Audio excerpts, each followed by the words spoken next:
there's a lot of advice online, especially for new YouTubers, to not worry about what their background looks like or what their setup or studio or space looks like, and just, go ahead, press record, get your thoughts and videos out there, because that's truly what matters more, is the value that's packed in. And I definitely agree with this. You can film in your car, you can film, outside, whatever is easiest for you to just start creating and start impacting people and getting your content out is absolutely 100% what you should do. But if you're like me, I'm also a filmmaker. I really enjoy the craft of lighting and setup and choosing exactly how I want the scene to look, with the exact lens I want, with the camera settings dialed in. I want it to look cinematic. I want it to look a certain way. It's extremely difficult to try to create a frictionless setup when it comes to filming YouTube videos, and your brain's like mine, and it's like, no, I need this light, and I need a background light, I need a little shape back there, and I need really nice key light that's expensive and costs money, and I need a nice microphone.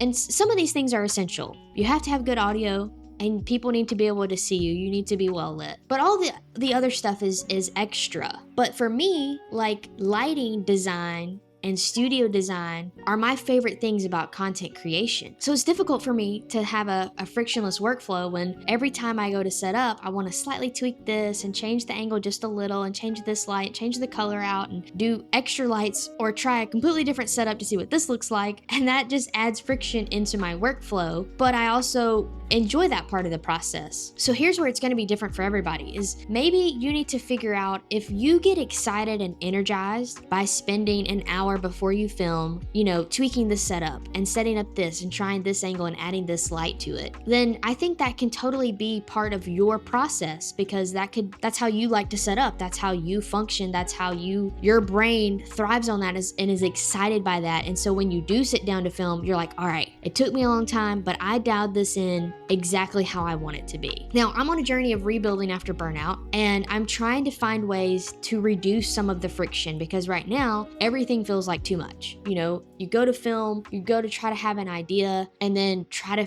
you flesh that out into a full video idea, and that's almost just overwhelming in and of itself. So adding the setup and the steps and all that on top of it can feel like a lot, and it has felt like a lot for me. So I am trying to find ways, with the way my brain is wired, to help my setup be a little bit more frictionless. So I'm in the middle of a studio redesign. See, there's nothing back there right now. Now, I still have a set kind of on this side of the room that I'm using for right now while I try to figure out how to decorate this side of the room. And if you watch my other channel, Lex Talk, where I talk about gear and lighting and like gear reviews and things like that, you'll see this setup on there. But I'm trying to redesign my office because environment is really important to me. I'm autistic, and so having a environment that's exactly how I like it to be designed is comforting to me. It makes it feel safe, and it makes it feel like a place that I want to create, which is very important to my process. So in the middle of this redesign, I had all of this whole idea planned out for this side of the room. And of course, I did what you probably shouldn't do, and I had put, furniture and stuff in a picture of my room into ChatGPT and had it like, create a scene with this furniture in my room and put in all this cool furniture. Well, it did that, and it looked so cool, and I did, probably like 100 variations, because I just couldn't stop, like, oh, give me 10 more, like, ooh, now change this, ooh, do this. It was a whole thing. So not that I would recommend doing that either, because it didn't do things to scale. So when I kind of got to the part where I was like, all right, I found all these pieces of furniture. Let's just see what the measurements are and kind of lay it out in the room so that I can get an idea of how it will feel. Well, I start discovering, like, I can't get the chair that I want because it's too big. It literally won't fit through my door frame. So it's like a logistical issue, not to mention it's going to be like the only thing I can put back there. So I'm starting to get disappointed. I keep ruling out this, and nope, this won't work. This thing that I planned is just not gonna work. And I got really disappointed. And maybe you can relate to this. You don't have to just be autistic to relate to this, but when my plan started crumbling, my first reaction was to kind of melt down about it and be upset about it,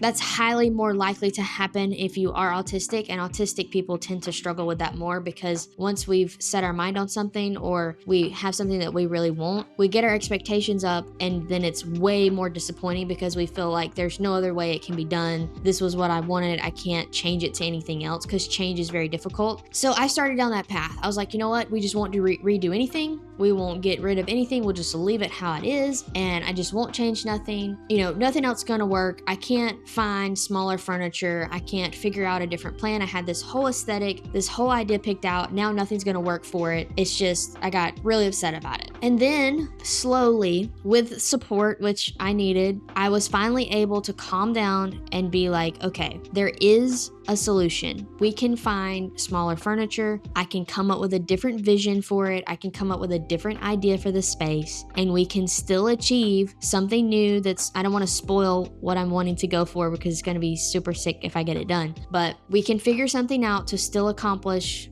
the goal and the theme that I'm wanting. And so I started researching again, was able to figure out a better solution to where I can still redo my space just like I was wanting to try to get to that frictionless workflow where I come in, it looks exciting and inviting for me to film. It looks like how I planned it. That way I can just easily sit down and film, and I know the background is how I want it to look. But I wanted to share this because this was super real, and this has been a super hard few days for me dealing with this and my entire plan crumbling. And this is something people don't really talk about, is something like, it's not really mundane because it was a big deal to me when I spent hours and days and weeks researching different things on how I wanted to design my studio and office. But in the grand scheme of things, it's not one of those important things. But the principle applies to all kinds of stuff in our lives. When things don't go the way we want them to, or as a creative, when your project doesn't work out, the plan doesn't go as it's supposed to, the filming doesn't go as it's supposed to, our reaction can tend to be, well, it's just not gonna work, just quit, just give up, just throw in the towel, just don't do it, don't post it, don't film again. And I think it's so important that sometimes we just take a step back. Maybe we have a support person in our lives like I do that was able to step in and say, you know what, it's gonna be okay. We can figure something else out. Here's how we can work this, and here's a different idea. And we can recenter on what really matters, that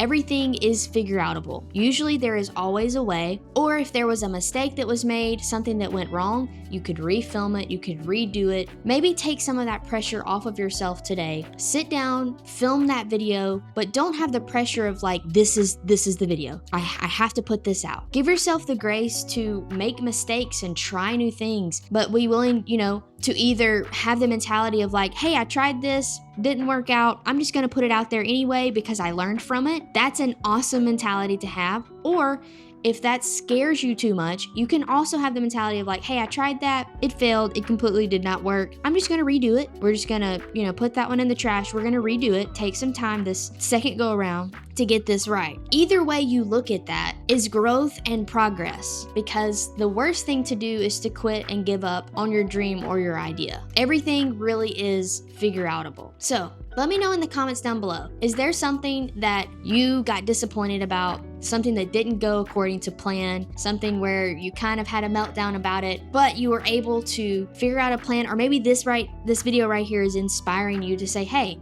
I'm gonna try it again. I'm gonna try to figure something else out. I'm gonna try to do something different. I'm trying right here currently. I don't have any lights on in this room. I'm sitting in front of a window. I have a microphone and I have a camera and I'm sitting on the floor. I am trying to have a frictionless setup for this video right now. Now, will I do every video like this? No, because I love lighting. I'm obsessed. It's the best thing ever. Like, it's just so good. Anyway, lighting is probably my favorite part of filmmaking. Anyway, and I'm not giving up on my studio design either. But I am trying right here. I'm showing you. This is proof. I'm trying to have more of a frictionless workflow. What can you try in your next setup to have less friction and be able to turn around that process quicker so that you have less stress, less strain on your nervous system, and a better way for your brain and body to create that next piece of content? Let me know in the comments down below if you relate to this video and me just being vulnerable about my crumbling expectations and disappointment of my dreams. Let me know in the comments down below. And be sure to click subscribe if this is a community that you're wanting to be a part of, where we have real conversations, talk about life, and creating like an actual human.